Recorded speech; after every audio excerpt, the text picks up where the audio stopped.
In tonight's rewrite, the exit poll question that even the media doesn't understand. Yesterday, Republican primary voters in Ohio were asked, how much does it matter to you that a candidate shares your religious beliefs? 1, a great deal. 2, somewhat. 3, not much.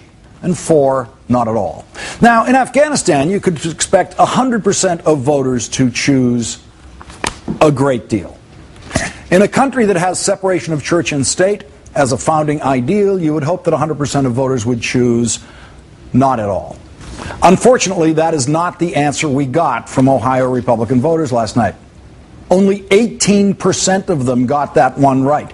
18% of them said it did not matter to them at all that a candidate shares their religious beliefs. That's the American ideal.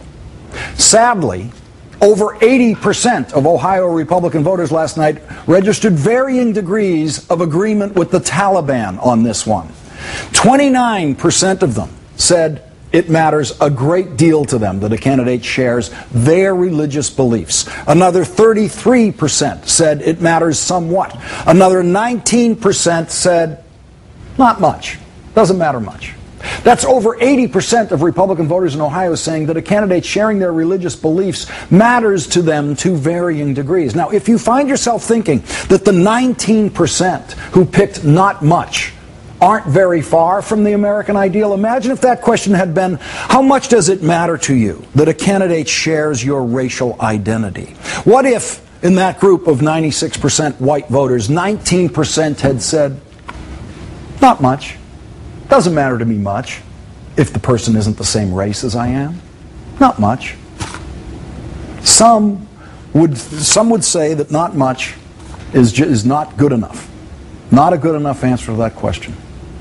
The media doesn't understand that the answers we got to this exit poll question are utterly scandalous. That only 18% of Republican voters in Ohio say they cast their votes without any religious prejudice at all. Only 18%.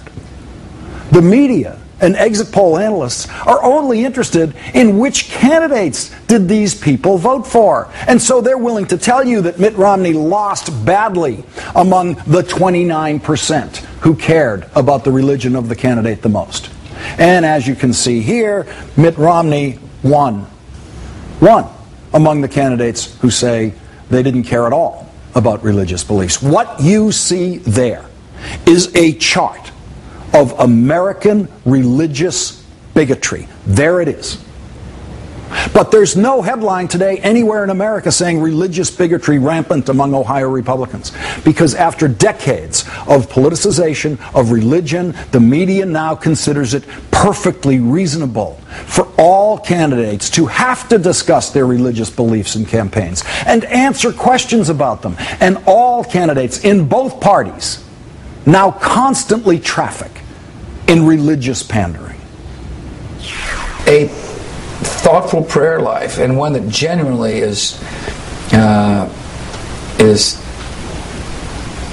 open and thoughtful. Yes, you can commune with God. Now, I don't hear voices, but I do feel the Spirit. My faith has been my anchor and my guide, and I am proud and unashamed to tell people that. As a starting point, it means I believe that Jesus Christ died for my sins and that I am redeemed through Him. I believe the Bible is the Word of God, absolutely. And I try to live by it as well as I can, but I miss in a lot of ways. How can you have judgment if you have no faith?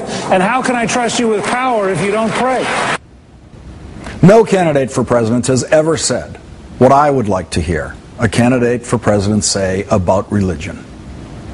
And so I had to create a fictional candidate a few years ago to rewrite the rules of religious pandering. I may be wrong, but I suspect our churches already have enough political phonies in them. Senator, do you or do you I don't see not? how we can have a separation of church and state in this government. You have to pass a religious test to get in this government. And I want to warn everyone in the press and all the voters out there. If you demand expressions of religious faith from politicians, you are just begging to be lied to. They won't all lie to you, but a lot of them will. And it'll be the easiest lie they ever had to tell to get your votes. So every day until the end of this campaign, I'll answer any question anyone has on government. But if you have a question on religion, please go to church. Thank you. Senator Finnick.